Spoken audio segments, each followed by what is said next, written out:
Tobacco companies are alive and well, despite all odds and regulators trying to push them out of existence. Part of that is due to Asia-Pacific region, right? And the fact that you've got forecasts that sales in that region will grow 10% through 2017, double the global average. Clearly a bright spot for the cigarette industry, but that's not the whole story, right?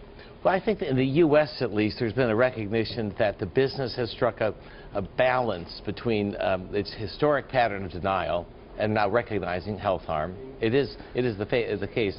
I thought this morning coming in, Michael Bloomberg was here. Yeah. And I'm coming to talk about tobacco. You know. Yeah, I'm back to talk about tobacco. 12 years ago, I was talking about tobacco here. Yeah. Michael was here. And just a month ago, Philip Morris USA lost a $5 million verdict in Florida.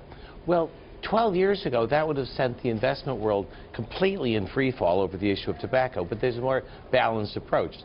Pricing remains something that they have use of because taxes are so high. Right. The ability for the companies to raise price a little bit isn't quite so damaging as it's been historically when taxes were quite low. There's a balance that's been struck, really. What I find fascinating, we're all sitting up here. Gina Martin Adams is also with us. You know, I remember over a decade or 14 years ago when that big legal settlement came down, and I think we all thought the tobacco industry was finished. But it's not. But how many of us, well, maybe I shouldn't ask who's smoking. Vaping. We've seen it pull back. I have worked with anchors who smoke under the desk. Have you ever seen that? No, I haven't seen that. But we just smoke or drink under the desk? I don't know what smoke and drink under the desk. That's for later. You know, it's interesting to watch the tides in this industry. That it gets beaten up so much. Yet you've been an investor for a long time, and you still see value. Yeah, it's a lighter position, mind you, at the level it is. It's already come down a bit. Other companies have advanced, and there is still sort of a compromise that's struck, but it's still a more dangerous world for tobacco companies. Right, but is it a more dangerous world in China and Iran? Look at those growth rates, 3.2%. Pick your emerging market. You know, China, the top 4 markets have grown sort of 3% over 14 years. That's a very large number. That's volume. And then there's been pricing on top. I think the numbers at UK probably are aggressive for the next 5 years, how far it looked out. It'll be tougher everywhere. So that's just the world. Let's talk specifically about some names. What names do you like in the sector and why? Well, the largest holding is Philip Morris International, and it's all because of their position away from the United States. With no U.S. business whatsoever, right? And that's the largest one. They also have Marlboro internationally.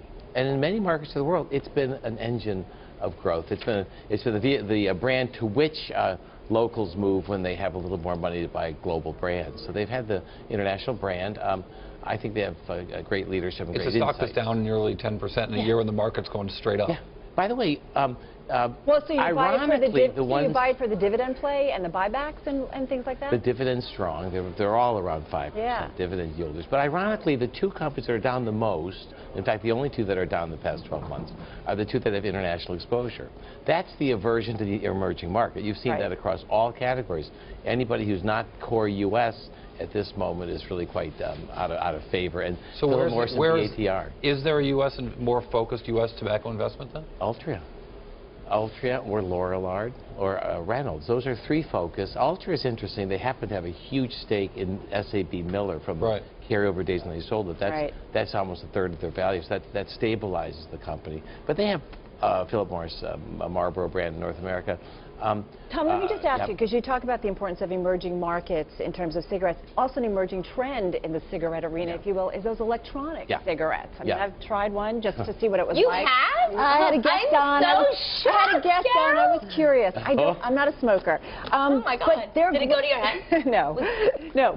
But we're seeing a lot of growth in this area. What does that mean for your traditional cigarette folks? One of the best aspects about an investment in tobacco overall that time, historically, has been that you were assured that nobody was going to come into the business. You have litigation, regulation, taxation.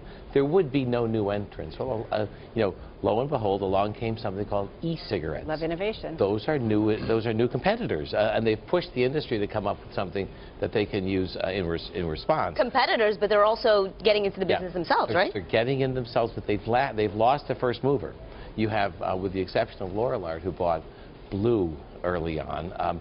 They've been following the lead, and there's a worry that they're pretty dismissive about, that the industry may be chobanied like yogurt was with the Greek fat-free yogurt. I mean, the outsider coming along and dislodging the long-standing dominant players.